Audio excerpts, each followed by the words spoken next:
feel. How we feel today. Feelings, emotions are one of the most important things that we have in life. Thoughts are pretty good too. I was given great instruction on how to improve my thinking. No one ever told me how to improve my feelings. I had to learn this for myself. And I really didn't learn very well. I became a worrier. I devoted a good part of my life to worry. I don't know if anybody's afflicted with this or not, but I worried. I was a wonderful worrier. I developed this to be a great skill. I was a world-class worrier. I mean, I could get worried so down deep inside of me to keep me awake at night. I'd be driving down the road and start worrying about something and miss an exit. I worked on worry. I was very good at it. And I came to realize that I was subscribing to what I call the positive power of worry. The positive power of worry is a theory that if I worry hard enough and long enough and put enough energy into something and really sit here and concentrate, I can stop it from happening. If I give off an energy, I can actually stop something from happening. See, that's why I worry. Now, I really didn't believe that, but I worried as if that were true. See, I devoted energy and time and resources to all this totally fallacious reasoning. I knew I could not control anything, but I couldn't stop worrying. Did you ever have that? Have something on your mind, say, well, I'm not going to think about it. Just not going to think about it.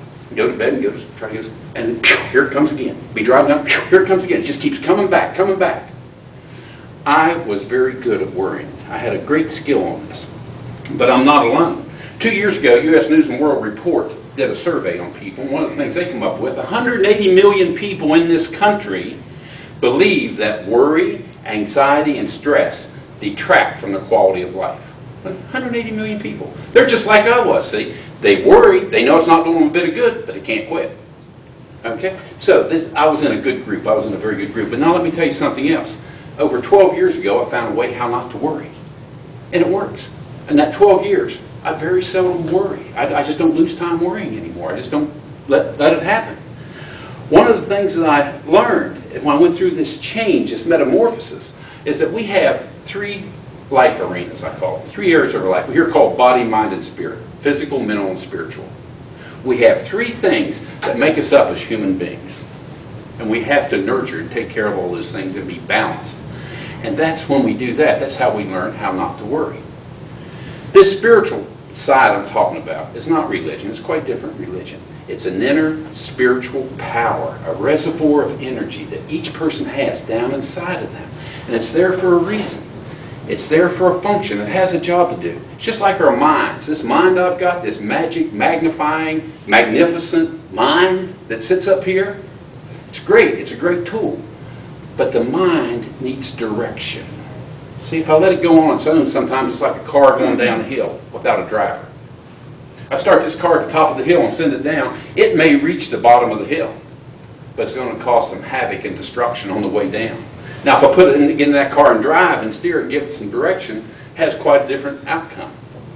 And that's what this spiritual part of me is meant to do, to give me direction, to give me a lodestone, a compass on how to change my thinking. See, this thinking, this mind I've got, is my best friend, or it could be my worst enemy.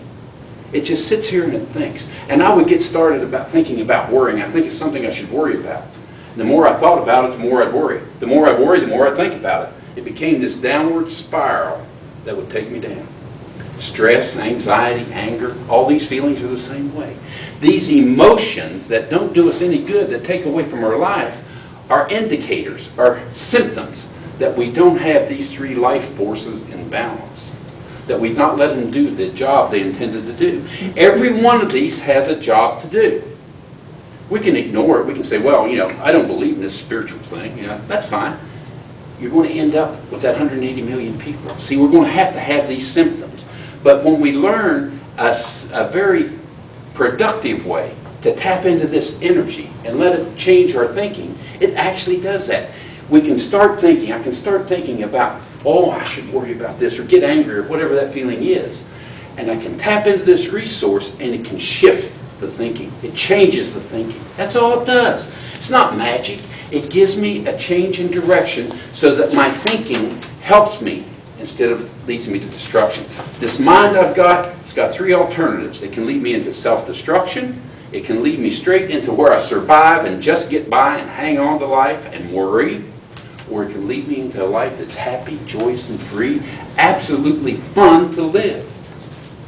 But it needs direction. It needs something to give it direction. I'm not asking anybody to sign up for a spirituality class. I'm not asking that. But what I'm asking is that you consider the possibility that if you have these emotions and feelings that take away from your life, there might be another way of doing it. 4 million people today in this country have found this way of living. They've found a way of living that lets their mind help them along life's journey instead of holding them back. 4 million people. I'm asking you to be open-minded enough to give this to try this. It might be possible. It might change your life. Herbert Spencer was a sociologist and a philosopher of the 19th century, contemporary of Darwin. He's actually the man who came up with the theory of survival of the fittest. It wasn't Darwin. He put the label on it, survival of the fittest. Spencer said one other thing that I think is much more important, and that is, and I'm going to quote, "There is a principle that is a bar against all information, which is proof against all arguments, and which will forever hold man in everlasting ignorance." That principle is condemnation prior to investigation. We make up our minds before we try it. So all I'm asking is this: if you have these feelings, if you have these emotions, and you want to change, try something different. Be open-minded. Find your own path, but try it. Life is meant to be wonderful and fun and enjoyable, but it all depends on how we think.